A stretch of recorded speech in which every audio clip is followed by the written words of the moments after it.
Desideratum is a Latin word, meaning things that are desired as essential. The Desideratum podcast celebrates the art of telling and the journey of listening to stories, with narrator Teresa Bakken and her author, artist, and wordsmith friends. Episode 13. Joan. Today's featured story comes from Grace Sammon's women's fiction novel, The Eves. I want you to listen for why she struggled with her main character being called a liar, how she uses a nerdy explanation of mitochondrial DNA, and what the simple, painted handprint we have all seen and done means to her story. And so this idea of leaving your handprint, it sort of anchored the beginning and the end of Jessica's growth in this story. It does. And the handprints are important to me on multiple levels. And you're right, it starts very much in the beginning of the story. The first part of the story is when Jessica's very bossy friend, Sonia, takes her down to the farm to meet these old women. And part of what the women do is a harvest every year. And at the end of the harvest, where they have brought kids from Washington, D.C. down to the farm, they ask each of the kids to put their hands in paint and leave their mark on the wall of the barn. And that's a key message, that each of us every day has that possibility to do that in small ways and big ways, to make a positive impression and leave a lasting impression. So Sonia, in the very beginning, wags her hand at Jessica and says, I watched you today. You did not leave your mark on the world. You did not put your hand in the paint. This hiding from the world stops today. And you will write about those women. So let me interrupt quickly. Grace's story has a story writer in it. And like Grace, her character, Jessica, experiences self-discovery when she writes about others. So I wanted to capture the tension of that, how you're perceived and how you feel you are. And that's really a theme in multiple parts of the book. Jessica, the main character, she has a totally different image of herself, as many of us do, right, than other people view her. I think it's a rare person who is comfortable enough in their skin to say, these are my strengths and these are my weaknesses. But many of us don't have a good sense of who we are to others. Are we generous? Are we kind? Are we easy to talk to? Jessica, at several points in the book, talks about, this person is immediately likable. And it's not till the very end of the book where someone says, Jessica, you are immediately likable. She's so disconnected from that. One of the things I loved about this book is how unpredictable I think it was through Jessica. And I thought that she is flawed, and yet I was really rooting for her and really liked her, and yet she's a liar. Typically, that's pretty off-putting, but you create, I think, a way of understanding from the reader's perspective, understanding Jessica. I really struggled with the idea of saying she was a liar. I struggled with that because my next door neighbor was one of my beta readers, and beta readers are so important to how the entire story develops. Mm-hmm. But he had to stop and he said, well, she's a liar. And I was like, well, she's not really. She's just telling this story because she has a hard time, getting through life, and this makes her life palatable. And he goes, oh no, she's a liar. Mm-hmm. And that stopped him in the tracks, and it stopped me. I think it makes it really engaging. There's no surprise to your listeners that she tells this enormous lie in order to get through life. And then there are 3 big plot twists and turns. And the ending is very, very unexpected for most people. And some people are great with that, and some people are still mad at me for that. I can imagine that you've gotten some feedback about that. I have. Yeah. But I think that's the beauty of not seeing things in black and white. And also that we all invent ourselves. We all have our own stories that we tell ourselves. And that's really what her lie is about. It's a coping mechanism. It's the story she tells herself. And the other thing that's so great about it is that once you put something out there, it does then have a life of its own. And then she has to deal with that. But I like that. I think she's very surprised that comes back. Like she has to face her own lie. She's like, right. I think Jessica is very much going, oh, whoa, I didn't know I was going to have to backtrack on that one. And I think it's because she gets close to this group of diverse and determined and women. And as she becomes more authentic with them, the need for the lie falls away. They are understanding of what goes on, even if they're in judgment, because some of the people are very much in judgment of that lie. But I think that she's surprised that she has to let that lie go in order to actually live a meaningful life. So you just mentioned the word stories, and across the front of the book, it says, when our stories are told, everything changes. So it's really through Jessica doing the oral histories of the women that she gets immersed in understanding her life and their life. Yes. You can tell, right, how important it is to Grace that her characters are growing through their connections with each other. She even includes some science to really get the reader thinking about what we all have in common. That's the excerpt we chose to share today. Joan. On my way to meet Tobias, I try to frame my still unclear thinking. I want to appear clear-headed and purposeful when we meet. Sonia says they need help. Help doing what? I know I'm supposed to convince him to let me and Sonia intrude. But intrude to do what? To allow me to ask questions? Write about his land? Interview the women and write about them? Document their stories? It's not a very focused request. Maybe I should first try to build common ground with Tobias as a man of science. As a doctor, he would probably get my obsession with DNA. But it isn't exactly a conversation starter. My nerdy DNA thing, as Erica calls it, began in undergrad school when DNA really began to be understood. My particular interest began when they discovered that a part of each woman's DNA, the mitochondrial DNA, is passed from a mother to her offspring equally, male and female, sons and daughters. However, only the daughters carry that same DNA successfully into reproduction and the next generation. Her son's mitochondrial DNA does not make it through fertilization, and so her genetic footprint does not carry to her son's offspring. Meanwhile, her daughter carries her mitochondrial DNA to her daughters, and her granddaughters carry to their daughters in an unbroken chain.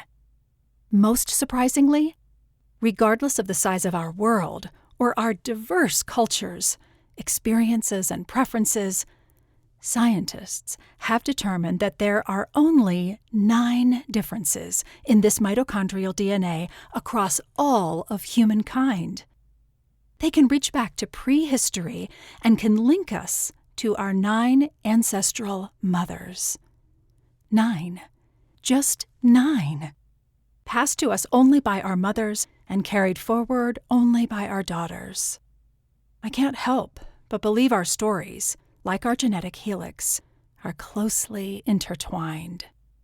There's even talk in the research of one day being able to identify a mitochondrial Eve by being able to trace the mitochondrial DNA back to the origin of humanity. It doesn't matter to me whether this happened by the hand of God or pure evolution. I love the idea of a mitochondrial Eve. What I wonder most about is who were those 9 women? What are their stories? Why their DNA? Did they have any understanding of their uniqueness? I guess it is a nerdy DNA thing, as Erica tells me. But with such a small number, how closely related must we be, as women, to almost anyone we meet? Despite its awesomeness, I doubt DNA is the place to start with Tobias. History, then. I would love to learn more about the Grange and get a sense of place. And the aged women, they will have stories. I can ask for stories of the war, civil rights, and immigration of Ellis Island, and of a whole history of the women's movement, their breaking of glass ceilings, or their not caring to do so. I'd love their perspective on how America has changed. Maybe I can capture what they would want to leave behind for the next generation. Thinking of my own mother, maybe I could capture the conversations they wish they had had with their own mothers, or those they would want to have with their children. This approach feels more comfortable. Throughout the hour or so drive, I retrace the ride down Route 4 and, predictably, as D.C. falls behind me, I reconnect with the land. I've made the trip down to this part of Maryland so many times. Although greatly changed from even a few years ago, the shopping malls and housing developments haven't quite erased Maryland's rich history as a major tobacco grower. Tobacco growing, once the highest-paying cash crop per acre in colonial times, has virtually stopped here after the big tobacco companies paid the farmers to stop growing it. Sad to me, the land is now mostly sold off to developers, making places like the Grange as unique as Sonia says it is. However, tobacco barns, drafty buildings that appear to be ready to collapse, still dot the increasingly hilly landscape as I drive south. At this time of year, the tobacco leaves have been harvested and will hang to dry for another month or so before they are ready. It's probably lost on most, but as I drive past the towns of Upper Marlborough and Lower Marlborough, I appreciate that this is the real Marlborough country, and that the tobacco leaf is still at the center of the county flag. Driving south, the landscape rises. Off to my left, invisible from the roadway, I know there are the cliffs that tower over the sparkling Chesapeake Bay. I used to bring Rin and Adam when they were little to collect shark's teeth and chase sand crabs. We'd come this way to explore the nuclear power plant and to wonder at its hydroponic gardens. There's a road sign suggesting, "Visit Historic St. Mary's." It's just a bit further south. This was the bus route for the mandatory fourth-grade school trip to learn about Maryland state history. The trips, the bus rides, the chaperoning. Those were very good days. I find myself recalling the docent's speech about George Calvert, the first Lord Baltimore. Escaping England's persecution for his Catholic faith, he came here to a settlement he called St. Mary's, and claiming the land as Mary's Land. Maryland. It was 1631. Fast forward 250 years. Make friends with Indians, displace Indians. Establish a colony, grow tobacco, fight a revolutionary war, establish slavery, fight a civil war, abolish slavery. Give Tobias and Dolores Thatcher land. Fast forward 140 some odd years and 4 generations. We've arrived at today. As I near Martinsburg and the small bend in the road, I'm still not clear on an approach. Just north of the power plant, the road sways gently east before swinging west and continuing south to the end of the peninsula. There was a small town here. Now, however, the only landmark for what was the center of Martinsburg is the small market across from the turn to the Grange. Glancing over at the market, I make the left onto Tobias's road and property. I drive up the gravel path, past the field we just harvested, and think of it as gently resting for the winter. Coming to the house, I decide to wait a minute before exiting the car. deep breath. One step. I hear Sonia's oft-spoken words. Things either work out or they make a good story. Okay then, here we go.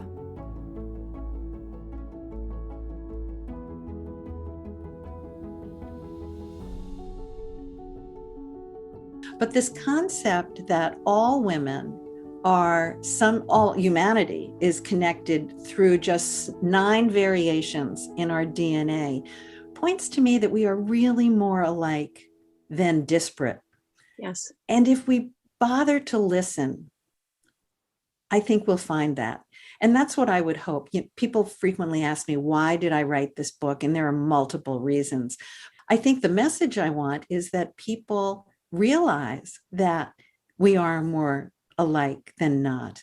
And if we take the time to listen, we will understand each other more than not. Yeah, I love that. And we certainly all make mistakes. Jessica has made hundreds of mistakes. So we're all real. There's this sense that we don't have to be perfect. We just have to be real. So I like to ask authors what they think is essential. And you can answer that as an author or as a mom or as a person or for where you are in this chapter in your life. What is essential? Oh, such an important question. What is essential? Is it too trite to say be understanding? Is it too trite to say love first? Start with love. Start with understanding. Yeah. I think everything can well from that, right?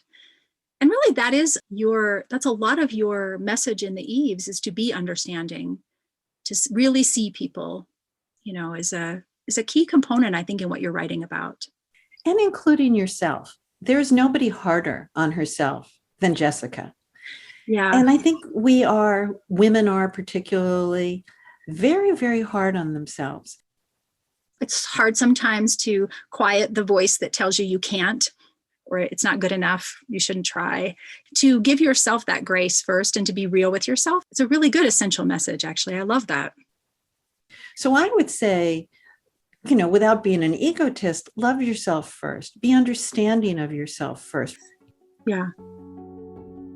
Grace says that self-love and understanding for her have been a gift of age. In her book, she has envisioned the women she would like to be like at age 80 and 90 and beyond. Because, as her characters like to say, she is not done. I'll put a link to Grace Sammon's website in the show notes and on the Desiderata website. Thanks for listening.